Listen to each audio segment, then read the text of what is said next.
Mae'r cyfyngiadau ar gadw adar dan do oherwydd y ffliw adar wedi codi, ond nid dyna'r diwedd ar bryderon ffermwyr wyau.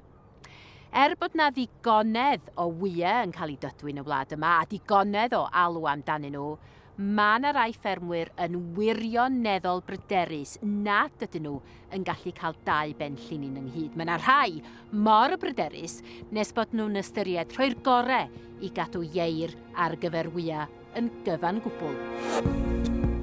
Y llynedd yn y Deyrnas Unedig fe gafodd na 11.3 biliwn o wyau eu cynhyrchu.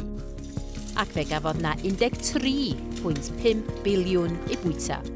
Mae hynny yn golygu ein bod ni ar gyfer taledd yn bwyta dros 200 o wyau yr un mewn blwyddyn. Mae Ioan Humphreys yn ffermio yn ardal Carno. Yn 2019 fe adeiladodd y siediau yma yn Nant yr Ieir ac mae o'n cadw 12,000 ar 20 o ieir. Ni wedi colli 2 miliwn o ieir yn Prydain o bird flu a ni ddim efo'r pris dda am yr wyau. Dwi ddim yn gwybod pam. Felly sut mae dy system di'n gweithio yma? Pwy sy'n talu be a pryd? Yr wyau yn mynd o shed fi i Fairburns, a wedyn mae Fairburns yn pacio nhw a anfon nhw i Aldia Asda. So, yr wyau o fan hyn yn mynd i Chepstow a Caerdydd. Felly pwy sy'n talu i chdi? Dwi'n cael ei talu gan Lloyds, oherwydd wnaeth Lloyds ffeindio'r contract i fi i werthu'r wyau. Dwi'n cael gyd o'r bwyd o Lloyds a dwi'n prynu'r ieir o Lloyds. Felly mae yna sgwâr yn fan hyn, Ioan. Pwy sy'n deud wrth pwy faint o bres maen nhw'n gael? Dwi'n ffonio fyny Lloyds a'i gofyn ei mwy o pres. Mae Lloyds yn ffonio fyny Fairburns i'n gofyn o fwy o pres, a wedyn mae Fairburns yn mynd i'r archfarch nad oedd i gofyn o mwy o pres. Felly, yr farchnad sydd yn rheoli, ti ddim yn cael rhoi dy bris iddyn nhw? Na, be maen nhw'n deud, dyna beth sy'n mynd. O ran arian a profit ar hyn o bryd, wyt ti'n cael yn weddol agos be oeddet ti'n cael 2019 pan ysdi agor y fenter? Mae pris o'r bwyd ieir wedi mynd fyny £150 tannell, a wedyn mae'r wyau ddim wedi mynd fyny. A mae'r cost o prynu ieir newydd, mae nhw wedi mynd fyny 75 ceiniog hefyd. Yr un? Ie. Mae hynny'n lot o bres pen ti eisiau prynu 32 o filoedd yr ieir unwaith y flwyddyn. Ie.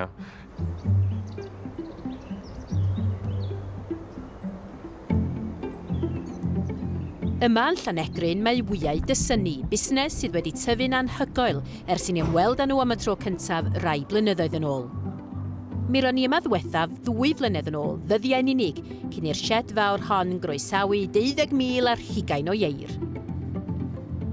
Tydi amser yn hedfan, Llion, pan ddos i yma gynta, oeddach chdi'n bridio ieir? Blynyddoedd yn ôl. Blynyddoedd maith yn ôl. Pan ddos i yma ddwytha, oeddach chi yn gorffen adeiladu'r shed yma 2 flynedd yn ôl. I rwan, dyd gwir. Ie. Sut mae pethau mynd? Yndi, mae'n rhy ddrwg. Gathon ni liadach gyntaf da ofnadwy. Mae dyna ar yn ail liadach chwan. Ac ar ran cynnyrchiant, mae popeth yn mynd yn dda ofnadwy. Da ni wedi bod yn lwcus ar hyn o bryd. Ddim yn ddrwg o gwbl. Felly sut mae'r cynllun busnes o ran gwerthu'r wyau yn gweithio mai chdi, Llion? Da ni'n ar gontract efo Llynllys Free Range, da ni'n gwerthu yr wyau iddyn nhw, a da ni'n prynu y blawd a'r cwenod gan nhw. A wedyn mae Llynllys wedyn yn gwerthu'r wyau yna i bacar wedyn, yn Lloegr maen nhw i gyd, a wedyn maen nhw wedyn sydd efo y contract efo'r archfarchnad. Felly mae i gyd, chi'n gwybod, da chi'n taid i hynna, a wedyn, mae gyd mewn ffordd yn dod yn ôl efo ran prisiau ar chwarchnadoedd. Os dyn nhw yn gwrtho codi prisiau, da chi'n stuck mewn ffordd.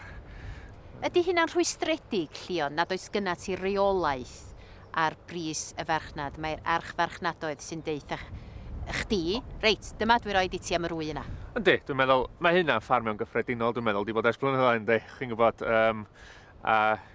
Dyn nhw ddim digwydd, mae beef a lamb wedi bod yn mynd rhy ddrwg blynyddoedd diwetha, achos bod y farchnad yn bach tynach, ond efo wyau, mae yna wyau allan ar hyn o bryd, ond fi na ddim am hir iawn, os da mae hyn yn cario ymlaen. Ond dwi'n meddwl mae'r archfarchnadoedd yma angen deffro, chi'n gwybod, ar diwedd y dydd, maen nhw digon parod i roi rai bwyd i fyny, ond eich bwydydd crai chi, nes nhw jyst ddim symud da. Chi'n gwybod, da ni'n ffodus yn fama ar hyn o bryd gan bod ni'n gwerthu chydig o'n wyau'n hunan, yn syth i siopa a bwytau a bellu. Felly mae hynna yn cadw fi i fynd ar hyn o bryd. Ond eto, mae mlawdi anghostau, trydan a bopeth yn mynd i fyny, ond di'n wyau hyd yn oed yn fanna ddim, allai'n codi heina i fyny, achos chi'n gwybod, ydy prisiau wyau'n gyffredinol ddim yn codi i fyny. Mae hi'n anodd. Mae pob ffermwr, gan gynnwys ffermwyr wyau eisiau ac angen y pris gorau posib am eu cynnyrch. Mae gan siopau ac archfarchnadoedd ddyletswydd wrth gwrs i edrych ar ôl eu cyflenwyr, ond mae ganddyn nhw ddyletswydd hefyd i warchod eu cwsmeriaid a pocedi eu cwsmeriaid. Dim ond hyn a hyn o arian i wario ar fwyd sydd gan bobl. Mewn datganiad, mae llefarydd ar ran y Welsh Retail Consortium yn deud: Mae gan fanwerthwyr berthynas hir sefydlog gyda'i cyflenwyr, ac maent yn ymwybodol o bwysigrwydd cynnal hyn i'w cwsmeriaid a busnesau. Mae archfarchnadoedd yn prynu mwyafrif o'i bwydydd o'r Deyrnas Unedig, ac yn gwybod bod angen talu pris cynaliadwy i ffermwyr, ond maen nhw wedi eu cyfyngu gan faint o'r gost ychwanegol y gallan trosglwyddo i'r cwsmeriaid yn y farchnad anodd hon. Fel mae'r sefyllfa ar hyn o bryd, wyt ti'n gallu cael dau ben llinyn ynghyd? Oes yna geiniog o profit yn efo? Dwi'n gallu talu am y trydan a dwi'n gallu talu y staff, ond dyna, a am y bwyd y ieir, ond dwi ddim yn gallu talu unrhyw beth arall. Dwi'n lwcus dwi ar borehole fan hyn, so dwi ddim angen talu am y dŵr, ond mae trydan wedi dyblu. Felly beth sydd ti'n licio weld yn digwydd? Be di'r ateb i hyn? Dwi ddim yn siŵr eto. Dwi'n gorfod mynd i'r archfarchnadoedd i gofyn am fwy arian. Really. Blwyddyn diwetha, wnaeth un o'r archfarchnadoedd mwyaf wneud 2 biliwn o profit. Dwi'n gwybod mae yna lot o ffermydd sydd wedi talu am eu shed yn mynd i cadw nhw'n gwag. Maen nhw ddim eisiau ieir arall. Mae'n rhatach i nhw cael shed gwag na cael ieir yn yma. Ti'n mynd i gael ieir newydd? Dwi gorfod cael ieir newydd. Dwi angen talu'r banc nôl. Am y shed? Dim opsiwn gen i. Os dwi ddim yn wneud arian, ond dwi'n gorfod talu pobl nôl. Dwi'n gwybod, mae'r banc eisiau'r arian, so dwi'n gorfod, dim opsiwn gen i. Pan wnaeth Alun dod yma 2 blynedd yn ôl, wnaeth o ddeud, ti'n dewr. A wnaeth i ddeud yna, dwi'n dewr neu'n stupid, a dwi'n credu bod dwi'n stupid wan, dwi'n ddim yn gwybod.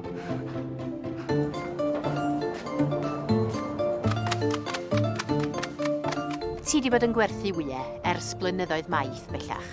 Sut wyt ti'n gweld y dyfodol?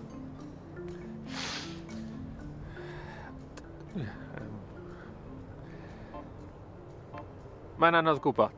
Chi'n gwybod,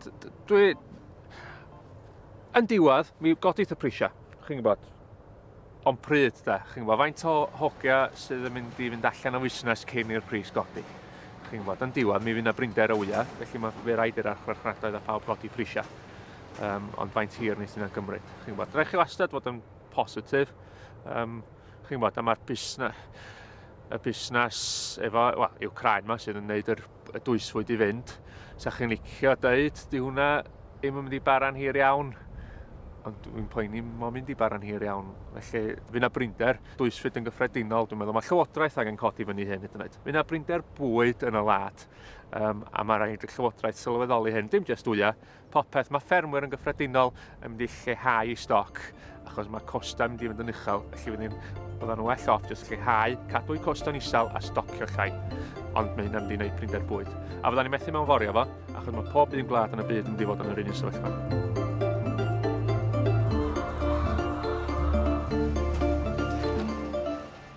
Da ni gyd yn gwybod bod costau byw wedi cynyddu yn anhygoel dros y misoedd dwytha yma, a mae cost bwyd wedi codi. Ond, hanner dwsin o wyau, 50 ar gyfer taledd. Os oes gennych chi focs o'r rhain yn tŷ, mi newch chi bryd.